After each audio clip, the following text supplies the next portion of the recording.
यीशु मसीह के पाक और अजीम नाम में कलाम सिद्क देखने वालों की खिदमत में सलाम पेश करता हूँ।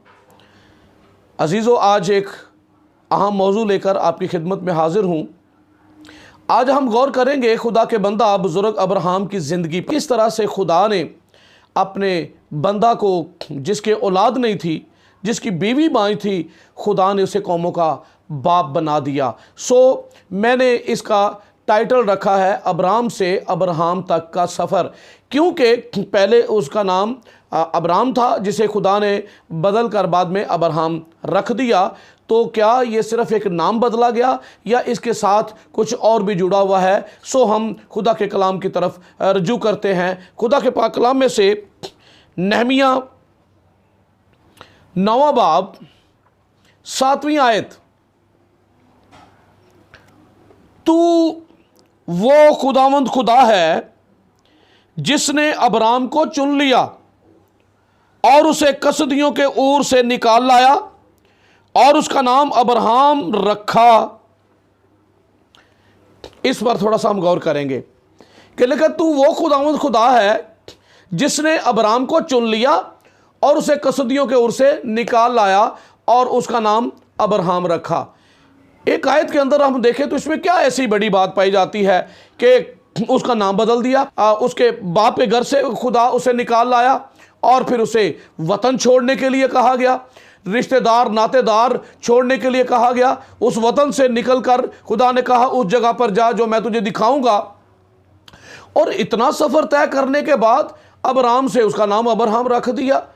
देखने को शायद ये बड़ी छोटी सी बात लगती है कि नाम तो बदले जाते हैं, आज भी लोग नाम बदल लेते हैं, लेकिन खुदा उसका नाम बदल रहा है और उसका नाम अब्राम से अब्राहम रखा। और ये एक आयत के अंदर एक जुमले में आ जाता है, अब्राम से अब्राहम रखा। लेकिन गौर कीजिएगा, इस वीडियो को स्किप नहीं करना। ईमानदारों का बाप ऐसे ही नहीं बन गया। अब्राम से अब्राहम तक का सफ़र जो है ये ईमान का सफ़र है, एक एक कदम ईमान का है।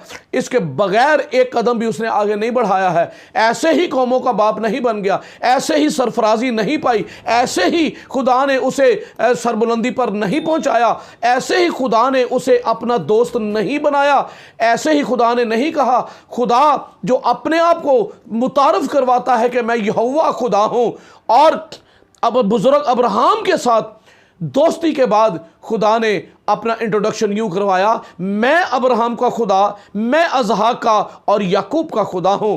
इंट्रोडक्शन जो है, और आज लोग इस बात का जिक्र करके दुआ में भी इस बात का जिक्र करते हैं कि अब्राहम, इसहाक और याकूब का खुदा ईमानदारों के नाम के साथ अपना नाम जोड़ना पसंद करता है। खुदा ने अपने बंदा को इज्जत और सरफराजी बख्शी, लेकिन जब घर से निकला तो पैदाइश की किताब 12वें बाब में हम चंद आयत पर गौर करते हैं। 12वें बाब की पहली आयत में लिखा हुआ है, पैदाइश की किताब, और खुदावंद ने अब्राम से कहा कि तू अपने वतन और अपने नातेदारों के बीच से और अपने बाप के घर से निकलकर उस मुल्क में जा जो मैं तुझे दिखाऊंगा, और मैं तुझे एक बड़ी कौम बनाऊंगा और बरकत दूंगा और तेरा नाम सरफराज करूंगा, सो तू बायसे बरकत हो। जो तुझे मुबारक कहें उनको मैं बरकत दूंगा, और जो तुझ पर लानत करे उस पर मैं लानत करूंगा, और ज़मीन के सब कबीले तेरे वसीला से बरकत पाएंगे। खुदा ने अगर कुछ छोड़ने के लिए कहा तो उससे ज़्यादा उसे देने की वादा भी किया है, उससे दुगनी बरकत देने का वादा किया है। 3 चीज़ें छोड़ने के लिए कहा है, बाप का घर, नातेदार और वतन, और उसके बदले में मैं तुझे और तेरी औलाद को एक मुल्क दूंगा। और खुदा उसे निकाल लाया। और फिर यहाँ पर 7 बरकतों का जिक्र है। मैं बड़ी कौम बनाऊंगा, बरकत दूंगा, तेरा नाम सरफराज करूंगा, तू बायसे बरकत हो। जो तुझे मुबारक कहे उनको मैं बरकत दूंगा, जो तुझ पर लानत करे उस पर लानत करूंगा, और ज़मीन के सब कबीले तेरे वसीला से बरकत पाएंगे। 7 बरकतों का यहाँ पर जिक्र मिलता है, यानी 7 का अदद कामलियत का अदद है, यानी ऐसी बरकत जिसमें किसी चीज़ की भी, किसी तरह की भी कोई कमी नहीं होगी। पर कदम बढ़ाना होगा ईमान का। खुदा ने जब उसे कहा कि छोड़ दे और मैं तुझे, जबकि वो किसी वतन को नहीं जानता, जबकि वो किसी मुल्क के बारे में नहीं जानता, कहां पर खुदा उसे ले जाना चाहता है। और याद रखिए, जब खुदा का बंदा बुजुर्ग अब्राहम घर से निकलता है, उसकी उम्र 75 वर्ष की थी। लिखा हुआ है 4 आयत में, सो अब्राहम खुदावंद के कहने के मुताबिक चल पड़ा और लूत उसके साथ गया। और अब्राहम 75 वर्ष का था जब वो हरान से रवाना हुआ। सो अब्राहम खुदावंद के कहने के मुताबिक चल पड़ा। अब कहां पर लेके जाता है उसे पता नहीं है, कहां जा रहा है, लेकिन खुदा ने कहा है मैं तुझे बरकत दूंगा, खुदा ने कहा है मैं तुझे और तेरी औलाद को एक मुल्क दूंगा, खुदा ने कहा है। और बात हो रही है औलाद की, जबकि बीवी बांझ है और उसकी औलाद नहीं है। यही वो जगह है। आज लोग 2 दिन दुआ में रुके और फिर तीसरे दिन उसके नतीजे का इंतजार कर रहे होते, नतीजा नहीं मिलता, बेदिल हो जाते हैं और बाज दुआ करना भी बंद कर देते हैं। ये खुदा का बंदा ऐसे ही, ये भी हमारे जैसा इंसान था, वो भी हमारे ही जैसा गोश्त पोस्ट का और हमारे ही जैसे वो अज़ा थे, कोई अलग से नहीं था। ना खुदा ने उसके अंदर ये चीज़ जो है वो बिल्ट इन की थी, ऐसा नहीं है। खुदा ने उसे बुलाया। आज हमें भी तो खुदा बुलाता है, आज ये बरकत के वादे हमारे साथ भी तो हैं। लेकिन असल प्रॉब्लम कहाँ पर है? ईमान के कदम बढ़ाना हमारे लिए बड़ा मुश्किल है, ईमान के कदम उठाना हमारे लिए बड़ा मुश्किल है। ऐसे ही अब्राहम ईमानदारों का बाप नहीं कहलाता है। उसने उसकी ज़िंदगी में क्या क्या मुश्किल मरहले नहीं आए, क्या क्या प्रॉब्लम्स नहीं आई हैं। याद रखिए, अब्राहम से अब्राहम तक का सफ़र जो है ये 24 सालों का सफ़र है।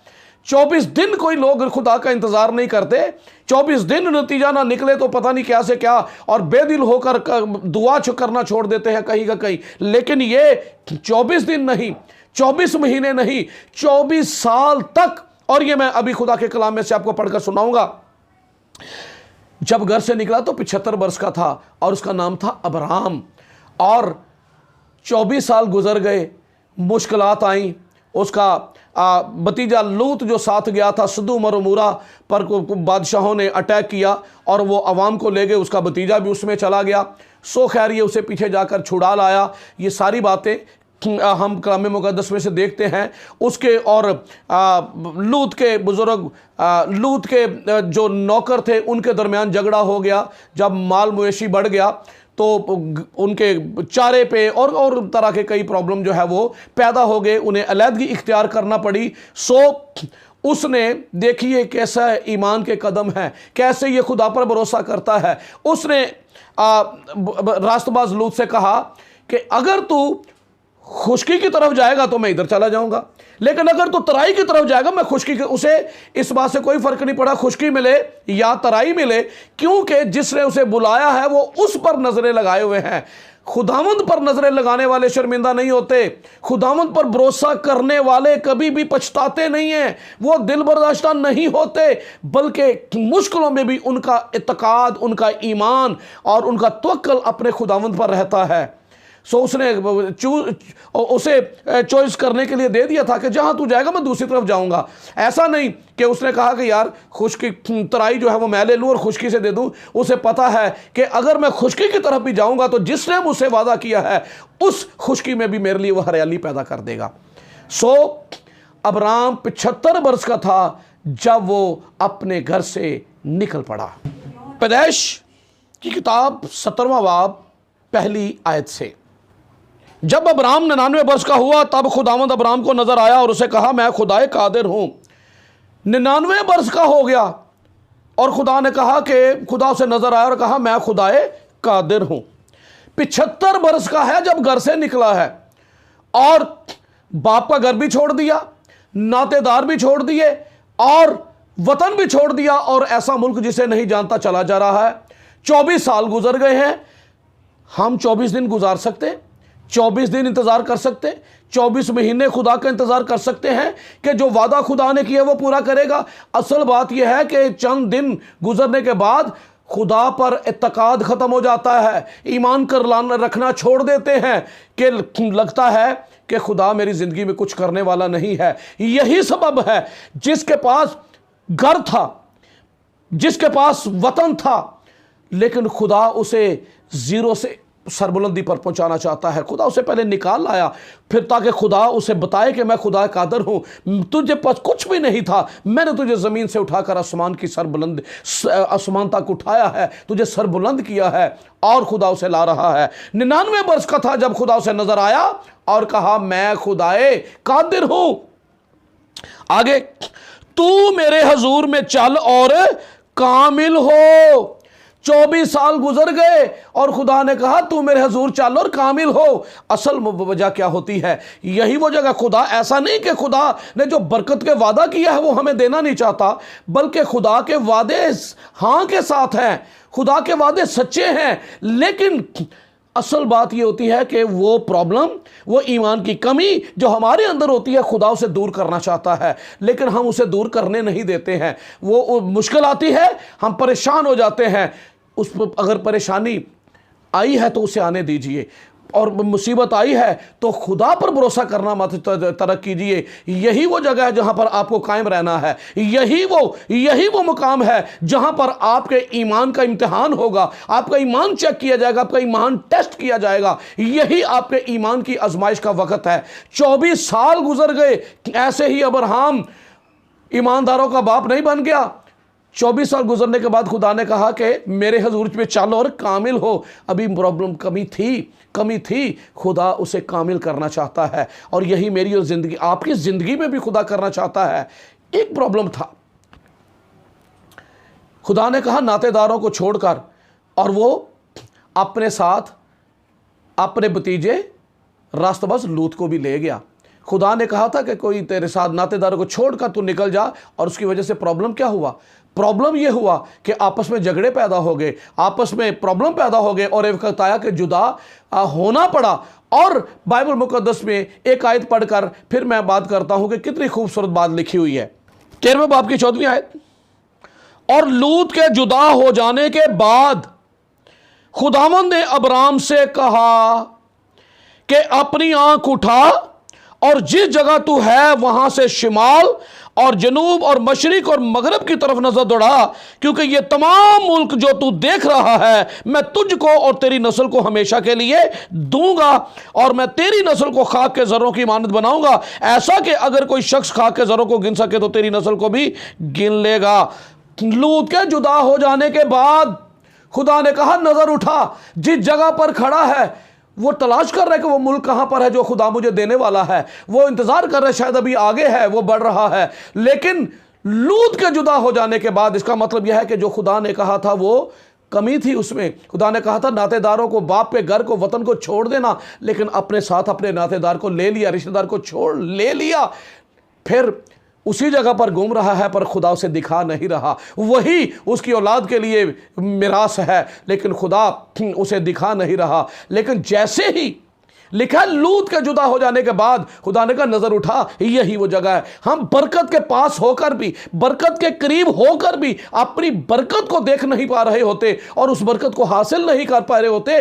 कब? जब खुदा हमें कुछ जिंदगी में से छोड़ने के लिए कहता है ना, तो छोड़ने के लिए लोग तैयार नहीं होते। सिर्फ चाहते हैं कोई दुआ कर दे या कुछ ऐसा कर दे, हाथ रख दे, पानी दे दे, हमारे मसले हल हो जाए, और इसलिए बरकतों से महरूम रहते हैं। खुदा हमें बरकत देना चाहता है, खुदा हमें सरफराज करना चाहता है, और ये लेसन हमें बुजुर्ग अब्राहम की जिंदगी से मिलता है।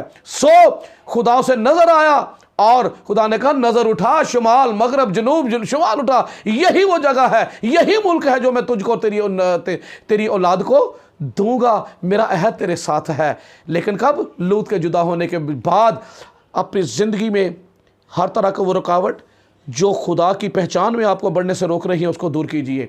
जो मसीह की कुर्बत से आपको दूर करती हैं उनको बीच में से दूर करना होगा। वो कुछ भी हो सकता है, आपका काम काज में इतना दिल लग गया है, रुपए पैसे में इतना दिल लग गया है कि आप अपने खुदावंद की तरफ कम और पैसे की तरफ ज़्यादा बढ़ रहे हैं, आप अपनी फिक्रों में ही खोए हुए हैं। इसका मतलब ये है कि आपने अपनी फिक्रें खुदावंद पर नहीं डाली। जिसने आपको बुलाया है वो आपकी ज़रूरतों को और कमियों और घाटों को पूरा करेगा। 17वें बाब की पहली आयत को दोबारा पढ़ता हूं। तू मेरे हजूर में चल और कामिल हो, और मैं अपने और तेरे दरमियान अहद बांधूंगा और तुझे बहुत ज्यादा बढ़ाऊंगा, तब अब्राम सरनुगु हो गया और खुदा ने उससे हम कलाम होकर फरमाया कि देख, मेरा अहद तेरे साथ है और तू बहुत कौमों का बाप होगा। तेरा नाम फिर अब्राम नहीं कहलाएगा, बल्कि तेरा नाम अब्राहम होगा, क्योंकि मैंने तुझे बहुत कौमों का बाप ठहरा दिया है और मैं तुझे बहुत बड़ामंद करूंगा और कौमें तेरी नस्ल से होंगी और बादशाह तेरी औलाद में से बरपा होंगे। ये खुदा का वादा है। कितना अजीम वादा है। अब 24 साल गुजरने के बाद खुदा ने चेक कर लिया, खुदा ने टेस्ट कर लिया, वो जो कमियां थी उनको दूर कर दिया और अब खुदा ने कहा कि तेरा नाम अब्राम नहीं, अब तेरा नाम अब्राहम होगा। खुदा ने बदला उसका नाम, यानी तू कौमों का बाप होगा। उसने यकीन किया और 100 साल का था जब उससे इसहाक पैदा हुआ। 25 साल बाद घर से निकलने के बाद खुदा सच है, खुदा के वादे हाँ के साथ हैं। लेकिन प्रॉब्लम कहाँ आती है? जब हम खुदा पर भरोसा करना छोड़ते हैं, बेदिल हो जाते हैं और अपने तौर तरीकों से बरकत को हासिल करना चाहते हैं, अपने तरीकों से कुछ पाना चाहते हैं, तब हम नाकाम हो जाते हैं। खुदा के वादे सच्चे हैं, खुदा के वादे खुदा के बंदा अब्राहम की ज़िंदगी में नज़र आते हैं। लेकिन 25 साल गुजर गए हैं। क्या आप खुदा का इंतज़ार कर सकते हैं? ज़रूर कीजिए। खुदा अगर आपकी ज़िंदगी में कुछ तब्दीली लाना चाहता है, खुदा आपको कुछ सिखाना चाहता है, आप अपनी ज़िंदगी में खुदा को काम करने दीजिए। खुदा आपको सरबुलंदी पर ले जाएगा, आपको दौलत भी बख्शेगा, आपको इज्जत भी बख्शेगा, आसमान की बादशाही का वारिस इससे बढ़कर ये होगा कि ठहराएगा। फ़क्त एतकाद कीजिए। लिखा है, जो कुछ दुआ में मांगते हो उसका यकीन करो कि वो तुमको मिल गया तो फिर वो तुमको मिल जाएगा। और खुदा ने कलाम करके कहा तेरा नाम अब्राहम है, लेकिन लोगों को कैसे पता चल गया? लोगों को कैसे पता चला कि इसका नाम अब्राहम है? उसने जाकर खुद बताया। उसके नाम का मतलब है कौमों का बाप। जब लोगों को कहेगा, लोग हंसेंगे नहीं, उसे इस बात की परवाह नहीं, उसे इस बात का अदराक है कि खुदा ने मुझे कहा है कि तुम कौमों का बाप। और जाकर उसने बताया कि अब से मैं अब्राम नहीं, मैं अब्राहम हूं, क्योंकि खुदा ने मुझसे बरकत का वादा किया है और खुदा मुझे औलाद बख्शेगा, खुदा मुझे बरोमंद करेगा। सो खुदावंद आपको बरकत दे और इस कलाम को समझने की और इस कलाम पर अमल करने की तौफीक अता करे, ताकि हम उन ईमानदारों के नक्शे कदम पर चलते हुए जिन्होंने खुदा की कुर्बत को पाया, जिन्होंने खुदा की हजूरी का मज़ा चखा और हर वो बरकत जो खुदा ने वादा की है अता की, सो हम भी उन्हीं राहों पर चलकर उस बरकत को पा सकते हैं, इधर उधर की राह से नहीं। सो आज खुदा के वादे बरकत के हाँ के साथ हैं, पर लिखा है मसीह में हाँ के साथ है। मसीह को माइनस करके बरकत नहीं आएगी। मसीह में खुदा के सब वादे हाँ के साथ हैं, मसीह में, मसीह के बगैर नहीं। सो बरकत पाना चाहते हैं, जिंदगी में कुछ करना चाहते हैं, कामयाबी चाहते हैं, जो कुछ भी दरकार है, आइए मसीह के वसीला के बगैर नहीं। यीशु मसीह ने कहा जो कुछ तुम मेरे नाम से मांगोगे बाप तुमको देगा। जब आप यीशु मसीह के नाम से कुछ मांगेंगे, बाप आपको जरूर देगा।